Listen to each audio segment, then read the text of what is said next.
Hi everyone, 7th class students. आज हम पढ़ेंगे हिंदी सेकंड आमोदिनी।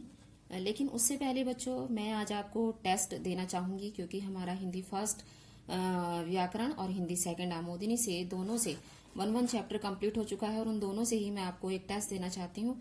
ये मैंने टेस्ट आपके लिए तैयार किया है, देख लीजिए, ये लिखा है मैंने आपके लिए। तो देखिए क्या क्या क्वेश्चंस हैं इसमें। Class 7th Hindi revision test 2020-21 ये है हमारा, और ये बच्चों 20 मार्क्स का आपका टेस्ट है। तो देख लीजिए इसमें क्या क्या क्वेश्चंस हैं। क्वेश्चन नंबर 1, निम्नलिखित शब्दों के मानक रूप लिखिए। इसका आपको मानक रूप लिखना है। 2 शब्द दिए गए हैं, पंडित और सुंदर। ये 2 मार्क्स का आपका क्वेश्चन है। सेकंड क्वेश्चन है आपका, रिक्त स्थानों की पूर्ति करिए। ये भी देखिए 2 मार्क्स का क्वेश्चन है। तो इसमें भी आपको अंग्रेजी ये 2 सेंटेंस आपके दिए गए हैं। अंग्रेजी भाषा की लिपि का नाम डैश है, यहाँ आपको फिल करना है।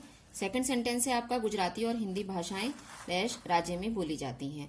तो यहाँ क्या आएगा वो आपको फिल करना है। थर्ड क्वेश्चन है आपका, सही वाक्य के सामने सही तथा गलत वाक्य के सामने गलत का चिन्ह लगाइए। ये भी आपका 2 मार्क्स का क्वेश्चन है। तो देखिए क्या क्या सेंटेंस है इसमें।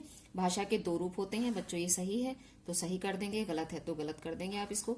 भाषा और बोली में कोई अंतर नहीं होता, ये देख लीजिए आप। ये सेकंड सेंटेंस है आपका, ये भी आपका 2 मार्क्स का क्वेश्चन है।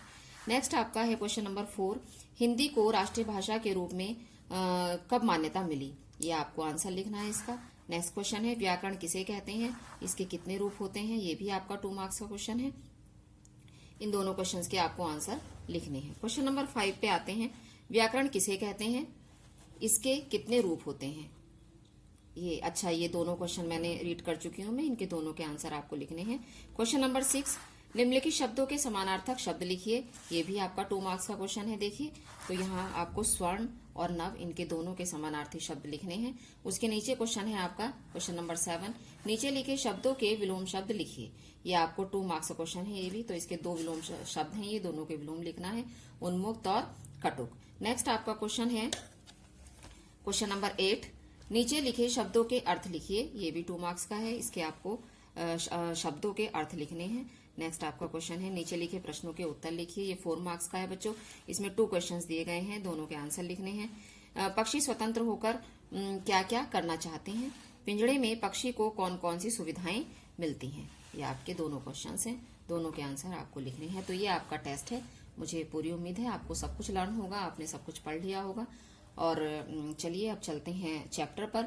चैप्टर नंबर 2, हिंदी साहित्य आमोदिनी। बच्चों ये आपका चैप्टर है छोटा जादूगर, चैप्टर नंबर 2। ये कहानी शुरू करने से पहले, ये पाठ शुरू करने से पहले, सबसे पहले तो मैं आपको ये बताऊंगी कि ये जो लेसन है बच्चों, ये जयशंकर प्रसाद जी ने लिखा है। इस पाठ के माध्यम से लेखक ने समाज की विसंगति की ओर ध्यान आकर्षित किया है कि समाज में हमारे क्या क्या विसंगतियां हैं। एक असहाय बच्चे की कहानी है जिसके पिताजी देश के लिए जेल जा चुके हैं और जिसकी माँ अत्यंत बीमार है। उसी की दवाई के लिए, अपना गुजारा करने के लिए एक छोटा बालक 13-14 वर्ष का जो खेल तमाशा दिखाता है और उससे जो पैसा आता है वो अपनी जीविकोपार्जन करता है और अपनी माँ के लिए दवाई इत्यादि लेकर आता है। और यह जो कहानी है बच्चों, बहुत ही मार्मिक कहानी है। मार्मिक ढंग से लेखक ने इस कहानी को चित्रित किया है। और ये जो बच्चा है इस कहानी में बहुत ही एक आत्मसम्मान वाला बच्चा है, आत्मनिर्भर बच्चा है ये, जिसने जो कभी भी किसी तरह की भी सहायता की उम्मीद नहीं करता और अपना जो खेल दिखाकर जो उसको पैसा मिलता है उसी पैसे से वो अपनी जीविकोपार्जन करता है। और देखिए ये इस कहानी का नाम है छोटा जादूगर, इसीलिए इस कहानी का नाम छोटा जादूगर पड़ा, क्योंकि एक छोटा बच्चा जादू का खेल दिखाकर अपना गुजारा करता है। तो यही कहानी है, बहुत ही भावनात्मक कहानी है बच्चों। देखिए ये इसमें लिखा हुआ है भावनात्मक कहानी, भावनाएं जुड़ी हुई हैं इस कहानी में बहुत। सेकंड चैप्टर है आपका। देखिए कहानी शुरू करने से पहले, लेसन शुरू करने से पहले ये आपका एक कलाम जी का ये विचार लिखा हुआ है यहाँ कि आत्मसम्मान आत्मनिर्भरता के साथ आता है। जब हम आत्मनिर्भर होंगे तो आत्मसम्मान हमारे अंदर स्वयं ही आ जाएगा। या ये कह सकते हैं कि अगर हमारे अंदर आत्मसम्मान है तो हम आत्मनिर्भर भी बनेंगे ही निश्चित रूप से, क्योंकि बिना आत्मसम्मान के व्यक्ति का कोई भी अस्तित्व नहीं होता। तो चलिए शुरू करते हैं ये कहानी। बच्चों इस कहानी में लेखक और ये जो छोटा जादूगर है इन दोनों के बीच की वार्ता है। तो देखिए क्या है, इस लेसन में पढ़ते हैं। कार्निवाल के मैदान में बिजली जगमगा रही थी। हंसी और विनोद का कलनाद गूंज रहा था। छोटे से फुहारे के पास एक लड़का चुपचाप शरबत पीने वालों को देख रहा था। एक प्रदर्शनी का, जिसे मेला वगैरह लगता है, ऐसा मैदान है और वहां पर बहुत भीड़ है बच्चों। मेले इत्यादि में भीड़ होती ही है, प्रदर्शनी में भीड़ होती ही है। तो वहां पर एक बहुत ही अच्छा सा वातावरण था। एक छोटा बच्चा जो है वो शरबत पीने वालों को देख रहा था, जो लोग वहां शरबत पी रहे थे। उसके गले में फटे कुर्ते के ऊपर एक मोटी सी सूत की रस्सी पड़ी थी और जेब में कुछ ताश के पत्ते थे। उस छोटे बच्चे के कंधे पर गले फटा हुआ कुर्ता उसने पहना हुआ था और एक मोटी सी सूत की रस्सी पड़ी हुई थी और ताश के कुछ पत्ते उसकी जेब में थे। उसके मुंह पर गंभीरता के साथ धैर्य की रेखा थी। मीन्स वो बहुत ही सिंसियर था वो बच्चा, और एक धैर्य, पेशेंस भी उसके चेहरे पर दिखाई दे रहा था। मैं उसकी ओर न जाने क्यों आकर्षित हुआ। उसके अभाव में भी कुछ संपूर्णता थी। उसको देखकर ऐसा लग रहा था कि कहीं कुछ कमी है, लेकिन वो ऐसा शो नहीं कर रहा था बच्चा। वो एक संपूर्णता दिखा रहा था अपने चेहरे पर। मैंने पूछा, क्यों जी, तुमने इसमें क्या देखा? मैंने सब देखा है। यहाँ चूड़ी फेंकते हैं, खिलौनों पर निशाना लगाते हैं, तीर से नंबर छेदते हैं। मुझे तो खिलौनों पर निशाना लगाना अच्छा लगता है। ये सब जादूगर ने कहा। जादूगर मीन्स वही लड़का, कि मैंने सब देखा है। यहाँ सब मैंने सब देख रखा है। उसने वहां का वर्णन किया। यहाँ चूड़ी फेंकते हैं, खिलौनों पर निशाना लगाते हैं, तीर से नंबर छेड़ते हैं, अर्थात ये सब खेल उसने बता दिए। तो उसने क्या बताया अपने बारे में कि मुझे तो खिलौनों पर निशाना लगाना अच्छा लगता है। जादूगर तो बिल्कुल निकम्मा है। वहां जो जादू का खेल दिखा रहा था दूसरा कोई, उसके बारे में उसने बताया कि यहाँ का जादूगर अच्छा नहीं है, वो बिल्कुल निकम्मा है, कुछ नहीं दिखाता वो। उससे अच्छा ताश का खेल तो मैं दिखा सकता हूँ, उस लड़के ने कहा। उसने बड़े जोश से कहा। उसकी वाणी में कहीं रुकावट न थी, अर्थात वो एक साथ कहता चला गया था इस बात को। उसे कहीं भी कहने में कोई संकोच नहीं था। मैंने पूछा, और उस पर्दे में क्या है? वहां तुम गए थे? लेखक ने कहा। मैंने मीन्स लेखक ने कहा कि उस पर्दे के अंदर क्या है, तुम वहां गए थे क्या? क्या हो रहा है वहां? नहीं जी, मैं न जा सका। टिकट लगता है, वहां जाने का टिकट लगता है, उस जादूगर ने जवाब दिया। मैंने कहा, तो चलो मैं वहां तुमको ले चलूं। मैंने मन ही मन कहा, भाई आज के तुम ही मित्र रहे। मीन्स लेखक ने कहा कि आज के दिन तुम ही मेरे मित्र रहे, चलो मैं तुम्हें वहां लेकर चलता हूँ। उसने कहा, वहां जाकर क्या कीजिएगा? चलिए निशाना लगाया जाए। तो लेखक ने, उस छोटे जादूगर ने कहा कि वहां जाकर आप क्या करेंगे? चले निशाना लगाते हैं। मैंने उससे सहमत होकर कहा, तो चलो पहले शरबत पी लिया जाए। उसने हाँ के लिए सिर हिला दिया। मनुष्यों की भीड़ से जाड़े की संध्या भी वहां गर्म हो रही थी। हम दोनों शरबत पीकर निशाना लगाने चले। राह में ही उसने उससे पूछा, तुम्हारे घर और कौन है? अब लेखक और उस छोटे जादूगर के बीच की जो बातें हैं देखिए वो यहाँ दी गई हैं। माँ और बाबूजी। लेखक ने उससे पूछा कि तुम्हारे घर में कौन कौन है? उसने जवाब दिया, माँ और बाबूजी। उन्होंने तुमको यहाँ आने के लिए मना नहीं किया? बाबूजी जेल में हैं। क्यों? देश के लिए, वह गर्व से बोला। और तुम्हारी माँ? वह बीमार है। और तुम तमाशा देख रहे हो? उसके मुंह पर तिरस्कार की हंसी फूट पड़ी। मीन्स क्योंकि वो जानता था मेरी माँ बहुत बीमार है और लेखक ऐसा प्रश्न कर रहा है कि तुम यहाँ तमाशा देख रहे हो और तुम्हारी माँ घर पर बीमार है, तो उसे लगा जैसे कि लेखक ने उसका अपमान सा किया हो। उसने कहा, तमाशा देखने नहीं, दिखाने निकला हूँ। उसने बड़े गर्व से कहा कि मैं तमाशा देखने नहीं आया यहाँ, मैं तमाशा दिखाने निकला हूँ। कुछ पैसे ले जाऊंगा तो माँ को पथ्य दूंगा। यहाँ से खेल दिखाकर कुछ पैसे मिलेंगे तो माँ के लिए कुछ खाने के लिए कुछ दवाई ले जाऊंगा। मुझे शरबत ने पिलाकर आपने मेरा खेल देखकर मुझे कुछ पैसे दे दिए होते तो मुझे तसल्ली होती। उस बच्चे ने कहा कि अगर आप मुझे शरबत ना पिलाते और मुझे 1-2 रुपया दे दिया होता तो मुझे तसल्ली हो जाती। चलिए चलते हैं नेक्स्ट पेज पर। मैं आश्चर्य से उस 13-14 वर्ष के लड़के को देखने लगा। हाँ, मैं सच कहता हूँ बाबूजी, मेरी माँ बीमार है, इसलिए मैं नहीं गया। क्योंकि उस बच्चे को लगा कि कहीं लेखक झूठ ना समझे, इसलिए उसने कहा कि बाबूजी मैं सच बोल रहा हूँ, मेरी माँ बीमार है। कहाँ नहीं गए? तो उसने बताया कि इसीलिए मैं नहीं गया। लेखक ने बताया, छोटे जादूगर ने लेखक से कहा। तो लेखक ने पूछा, कहाँ नहीं गए तुम? जेल में। जब कुछ लोग खेल तमाशा देखते ही हैं तो मैं क्यों न दिखाकर माँ की दवा दारू करूं और अपना पेट भी भरूं। उसने कहा, जब लोग तमाशा देखते ही हैं तो मैं भी खेल तमाशा दिखाकर जो पैसा मिलेगा उससे माँ की दवा करूंगा। मैंने दीर्घ निश्वास लिया। चारों ओर बिजली के लट्टू नाच रहे थे। मन व्यग्र हो उठा। मैंने उससे कहा, अच्छा चलो निशाना लगाया जाए। हम दोनों उस जगह पहुंचे जहां खिलौनों को गेंद से गिराया जाता था। मैंने 12 टिकट खरीदकर उस लड़के को दे दिए। लेखक ने 12 टिकट खरीदे और उस लड़के को दे दिए। वह निकला पक्का निशानेबाज। उसकी कोई गेंद खाली नहीं गई। देखने वाले दंग रह गए। उसने 12 खिलौनों को बटोर लिया। जो उसने गेंद से 12 खिलौने गिराए थे, निशाना लगाकर उसने अपने वो 12 खिलौने बटोर लिए। किसने? छोटे जादूगर ने। लेकिन उठाता कैसे? कुछ मेरे रुमाल में बांधे, कुछ जेब में रख लिए। अब उसके पास इतनी जगह नहीं थी कि वो 12 खिलौनों को उठाकर रखता, तो कुछ उसने लेखक से एक रुमाल लिया और उसमें बांध लिए और कुछ अपनी जेब में रख लिए। लड़के ने कहा, बाबूजी आपको तमाशा दिखाऊंगा, बाहर आइए। और लेखक से ही कहने लगा कि चलिए बाबूजी, आपको भी तमाशा दिखाऊंगा इन खिलौनों से, आप बाहर चलिए। वह 9-2-11 हो गया। मैंने मन ही मन कहा, इतनी जल्द आंख बदल गई। वह बच्चा वहां से चला गया। तो लेखक को थोड़ा महसूस हुआ कि इतनी जल्दी आंख बदल गई, मीन्स वह बच्चा इतनी जल्दी बदल गया। मैं घूमकर पान की दुकान पर आ गया। पान खाकर बड़ी देर तक इधर उधर टहलता रहा। झूले के पास लोगों का ऊपर नीचे आना देखने लगा। अकस्मात किसी ने ऊपर से हिंडोले से पुकारा, बाबूजी। देखिए, यहाँ वो बच्चा हिंडोले के ऊपर झूल रहा था। हिंडोले से उसने आवाज दी लेखक को, बाबूजी। मैंने पूछा, कौन? मैं हूँ छोटा जादूगर। कोलकाता के सुंदर बॉटनिकल उद्यान में लाल कमलनी से भरी हुई एक छोटी सी झील के किनारे घने वृक्षों की छाया में अपनी मंडली के साथ बैठा हुआ मैं जलपान कर रहा था। बातें हो रही थी। इतने में वही छोटा जादूगर दिखाई पड़ा। अब ये देखिए, कुछ समय बाद की बात है।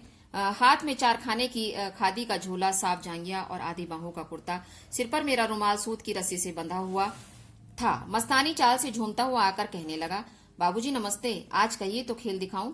ये कुछ दिन बाद की बात है, जब दोबारा से उनकी मुलाकात होती है। नहीं जी, अभी हम लोग जलपान कर रहे हैं। फिर इसके बाद गाना बजाना होगा बाबूजी, उस बच्चे ने लेखक से फिर पूछा। तो नेक्स्ट पेज पर आते हैं।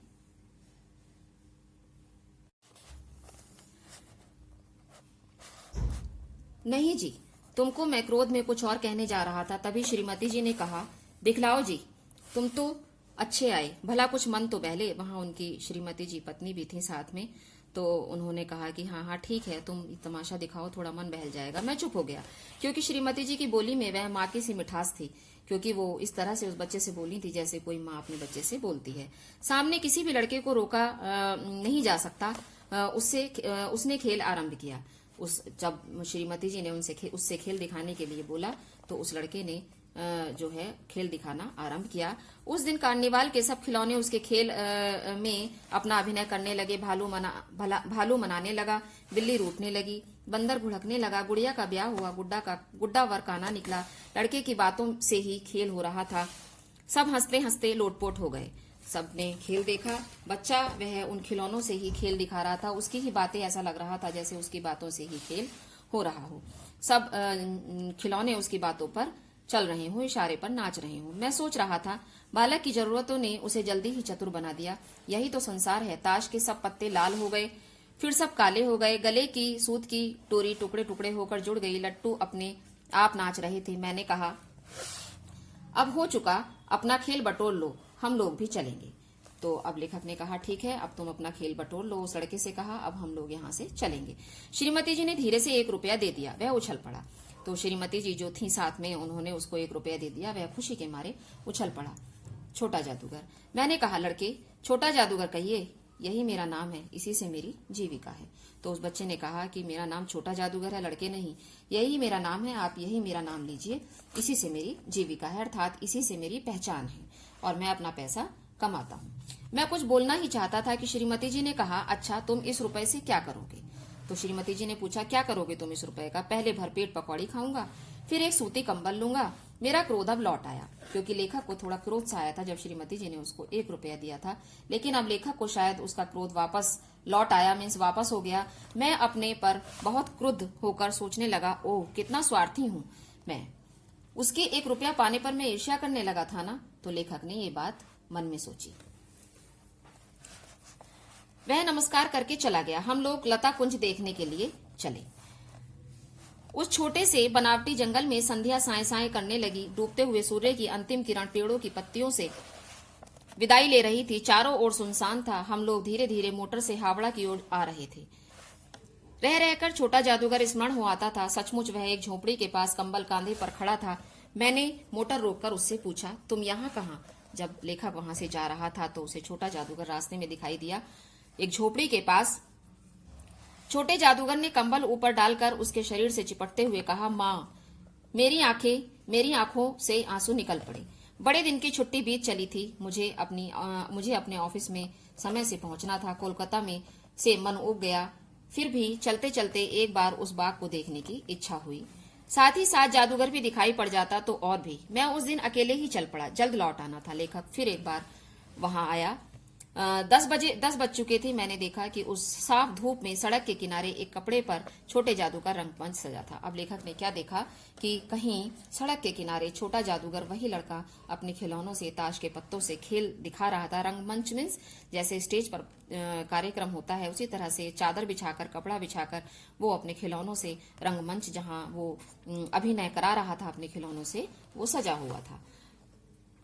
मोटर रोककर उतर पड़ा। अब लेखक ने जब उसको देखा तो लेखक ने अपनी मोटर गाड़ी जो है वो रुकवा ली और वहां उतरकर, वहां बिल्ली रूठ रही थी, वहां उतरकर लेखक ने देखा क्या चल रहा था। वहां बिल्ली रूठ रही थी, भालू मनाने चला था, ब्याह की तैयारी थी। पर सब होते हुए भी जादूगर की वाणी में वह प्रसन्नता नहीं थी। अब जब औरों को हंसाने की चेष्टा कर रहा था तब जैसे स्वयं कांप जाता था। तो उस दिन लेखक ने देखा कि उस बच्चे की वाणी में वो चपलता नहीं थी जैसे कि वो हर बार उससे मिलता था और बोलता था। इस बार वह कुछ उदास लग रहा था और अंदर से, मन से वह दुखी दिखाई दे रहा था, प्रतीत हो रहा था। मैं आश्चर्य से देख रहा था। खेल हो जाने पर पैसा बटोरकर उसने भीड़ में मुझे देखा। वह जैसे क्षण भर के लिए स्फूर्तिमान हो गया। जैसे ही मुझे उसने देखा ऐसा लगा जैसे चेतना उसके अंदर आ गई हो। वह खुश हो गया। मैंने उसकी पीठ थपथपाते हुए कहा, आज तुम्हारा खेल जमा क्यों नहीं? लेखक ने उससे पूछा कि आज क्या बात, तुम परेशान से हो? माँ ने कहा है कि आज तुरंत चले आना, मेरी घड़ी समीप है, अविचल भाव से उसने कहा। उसने बड़ा दृढ़ होकर उसने कहा कि आज माँ ने कहा था कि तुम तुरंत चले आना, मेरी घड़ी समीप है, तब भी तुम खेल दिखलाने चले आए। लेखक को इस बात से थोड़ा आश्चर्यचकित हुआ और पूछा कि तब भी तुम खेल दिखाने आ गए, तुम्हारी माँ की घड़ी समीप है फिर भी? उसने कहा, क्यों ना आता। और कुछ अधिक कहने में जैसे वह अपमान का अनुभव कर रहा था। अब उसे ऐसा लग रहा था, अपमान महसूस हो रहा था कि शायद लेखक उससे कुछ कहे इस बारे में। तो वो बहुत मन से बहुत दुखी था। क्षण भर में मुझे अपनी भूल मालूम हो गई। लेखक तुरंत समझ गया कि इसकी माँ बीमार थी। शायद वह उसकी दवाई के लिए या खाने के लिए, पैसे कमाने के लिए वो अपना खेल दिखाने आया हो। तो लेखक को यहाँ अपनी भूल पता चल गई थी। उसे ग्लानि हो रही थी इस तरह का क्वेश्चन पूछकर उससे। उसके झोले को गाड़ी में फेंक कर उसे भी बैठाते हुए मैंने कहा, जल्दी चलो। मोटर वाला मेरे बताए हुए पथ पर चल पड़ा। उसका जो थैला था, झोला था छोटे जादूगर का, उसको गाड़ी में रखकर और लेखक ने उसको गाड़ी में बैठाया और ड्राइवर से कहा कि जल्दी चलो। कुछ ही मिनटों में मैं झोपड़े के पास पहुंचा। जादूगर दौड़कर झोपड़े में माँ माँ पुकारते हुए घुसा। थोड़ी ही देर बाद गाड़ी उसकी झोपड़ी के पास आ गई। जैसे ही गाड़ी रुकी, छोटा जादूगर, वो लड़का, अब झोपड़ी में माँ माँ कहते हुए घुसा। मैं भी पीछे था, लेखक उसके पीछे था, किंतु स्त्री के मुंह से बे निकलकर रह गया। अब यहाँ देखिए आप, कितना भावनाओं से जुड़ा हुआ ये सेंटेंस है।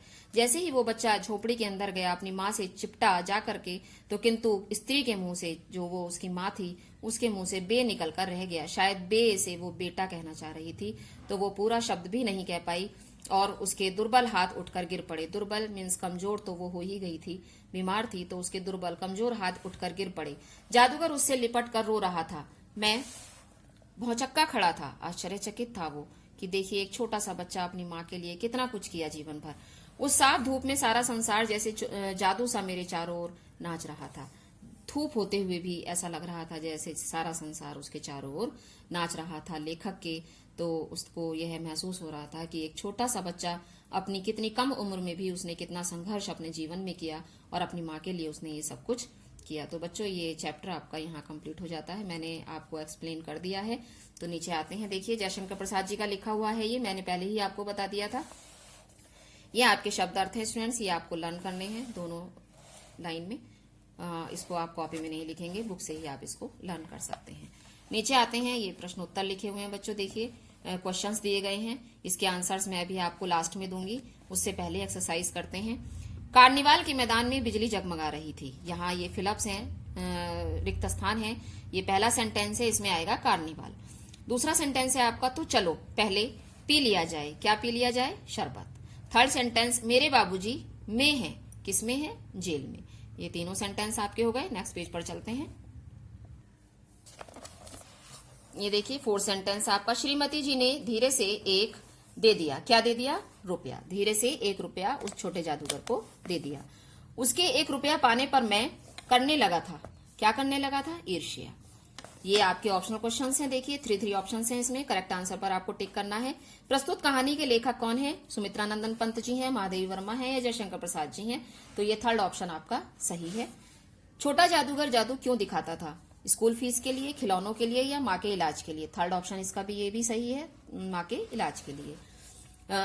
लेखक छोटे जादूगर से ईर्ष्या करने लगा क्योंकि, क्यों करने लगा था वो ईर्ष्या? क्योंकि लेखक उसे धोखेबाज समझता था। छोटे जादूगर ने लेखक के पैसे चुराए थे, या लेखक की पत्नी ने उसे उस लेखक की पत्नी से उसने पैसे ठगे थे।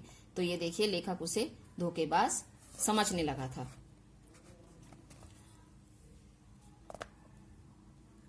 ये देखिए नेक्स्ट सेंटेंस है आपका। लेखक को छोटे जादूगर पर दया क्यों आई? वह छोटा बच्चा पैसे कमाकर माँ का इलाज करवाता था, या वह रोगी हो गया था, या वह बीमार हो गया था। तो क्यों, क्या, कौन सा होगा इसमें सही? लेखक को छोटे जादूगर पर दया क्यों आई? क्योंकि वह एक छोटा बच्चा था जो पैसे कमाकर अपनी माँ का इलाज करवाता था। ये आपका ऑप्शन फर्स्ट वाला सही है। और ये देखिए गा वाले सेंटेंस में बच्चों ये सेंटेंस लास्ट वाला इसका सही है, क्योंकि लेखक श्रीमती जी ने जब उसको 1 रुपया दिया था तो उसे लगा था कि उसने 1 रुपया उसको बिना किसी उसके ही दे दिया, तो उसे लग रहा था कि उसने उससे 1 रुपया ठग लिया है। लेकिन बाद में वो समझ गया था जब उसने कहा था कि माँ के लिए कंबल लूंगा। तो इसका ये सेंटेंस सही है। सही कथन पर सही तथा गलत कथन पर गलत का चिन्ह लगाइए। ये देखिए छोटे जादूगर के पिताजी जेल में थे, सही है। छोटा जादूगर स्कूल की फीस के लिए जादू दिखाता था, गलत। लेखक की पत्नी ने छोटे जादूगर को 5 रुपए दिए, गलत। छोटे जादूगर ने अपनी माँ के लिए कंबल खरीदा, सही। ये आते हैं विलोम शब्द, पर्यायवाची शब्द पर। निम्नलिखित शब्दों के 2 पर्यायवाची शब्द लिखिए। माँ, माँ के 2 पर्यायवाची जननी, अम्बा। संध्या, शाम, सांझ। मनुष्य, मानव, नर। संसार, जग, जगत। ये देखिए आप नीचे आते हैं कि इसमें क्या करना है आपको। ये सेंटेंस दिए गए हैं, इसमें विशेषण पर आपको अंडरलाइन करना है और उसका भेद भी लिखना है। तो देख लीजिए, वह निकला पक्का निशानेबाज, पक्का गुणवाचक विशेषण। मैंने 12 टिकट खरीदकर उस लड़के को दे दिए, 12 संख्यावाचक विशेषण। 3rd सेंटेंस, मैं आश्चर्य से उस लड़के को देखने लगा, उस संकेतवाचक। उसके दुर्बल हाथ उठकर गिर पड़े, दुर्बल गुणवाचक। सारा संसार जैसे जादू सा मेरे चारों ओर नाच रहा था, सारा ये होगा परिमाणवाचक। नीचे आते हैं, वचन बदलने हैं इसमें। जो एक वचन है बहुवचन, और जो बहुवचन है उसको एक वचन में बदलना है। लड़का, लड़के। दवा, दवाइयां। मैं, हम। खिलौने, खिलौना। रुपए, रुपया। पत्ते, पत्ता। ये आपके इस पेज का एक्सरसाइज कंप्लीट हो जाती है। नेक्स्ट पेज पर आते हैं।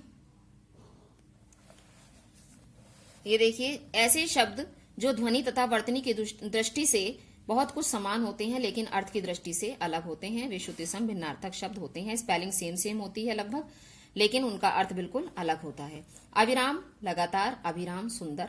अतीत, बीता हुआ। अतीव, अत्यंत। अवलंब, सहारा। अविलंब, शीघ्र। अपेक्षा, बढ़कर या तुलना में भी कह सकते हैं। उपेक्षा, अनादर। भवन, घर। भुवन, संसार। परिणाम, फल। और परिमाण, मात्रा। नेक्स्ट पेज पर चलते हैं। ये देखिए यहाँ ये कुछ उच्चारण करने के लिए शब्द हैं बच्चों, ये आप उच्चारण कर सकते हैं अपनी मम्मी से पूछकर। नीचे आते हैं, सोचकर प्रश्नों के उत्तर लिखिए। ये मैंने शॉर्ट में दिए हैं आंसर्स। बालक जादू क्यों दिखाता था? अपनी जीविकोपार्जन के लिए। नेक्स्ट क्वेश्चन, लेखक ने छोटे जादूगर को जादू दिखाने के लिए क्यों मना किया? जिससे वह घर पर रहकर माँ का ध्यान रख सके। लेखक को छोटे जादूगर पर दया क्यों आई? क्योंकि वह छोटी सी उम्र में ही पैसे कमाकर माँ का इलाज करवाता था। तो ये आपके आंसर्स कंप्लीट हो गए हैं। यहाँ शॉर्ट आंसर्स, ये मौखिक है बच्चों, इसमें आपको अगर एग्जाम में आते भी हैं तो आपको फुल आंसर देना होगा।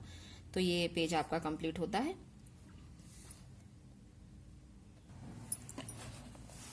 अब आते हैं स्टूडेंट्स क्वेश्चन के आंसर्स पर। देखिए ये क्वेश्चन के आंसर्स हैं, 5 क्वेश्चंस हैं आपके। ये 5 क्वेश्चंस के आंसर हैं, देख लीजिए यहाँ। पहले क्वेश्चन का आंसर है, छोटे जादूगर के पिता देश सेवा के लिए जेल जा चुके थे तथा माता अत्यंत बीमार थीं। नेक्स्ट आंसर, लेखक छोटे जादूगर पर गुस्सा इसलिए हो रहा था क्योंकि घर पर उसकी माँ बीमार थी और वह तमाशा देख रहा था। नेक्स्ट, थर्ड क्वेश्चन का आंसर है ये, छोटे जादूगर के पास जादू दिखाने के लिए कुछ ताश के पत्ते तथा खिलौने थे। नेक्स्ट आंसर, छोटा जादूगर तमाशा इसलिए दिखा रहा था क्योंकि उसकी मां बीमार थी और उसे अपनी बीमार मां के लिए दवाई तथा कंबल लाने के लिए पैसों की आवश्यकता थी। नेक्स्ट, लेखक के अनुसार छोटा जादूगर एक आत्मनिर्भर तथा आत्मसम्मान वाला लड़का था। तो ये देख लीजिए क्वेश्चन के आंसर्स हैं, ये 5 क्वेश्चंस के आंसर हैं, देख लीजिए बच्चों, मैंने आपको रीड भी कर दिए हैं और इसमें लिखे हुए भी हैं, ये आप देख लीजिएगा और साथ ही साथ इनको लर्न करते रहिएगा। कोई भी लेसन ऐसा ना हो बच्चों जो आप एक्सरसाइज या क्वेश्चन आंसर जिसके लर्न ना हो।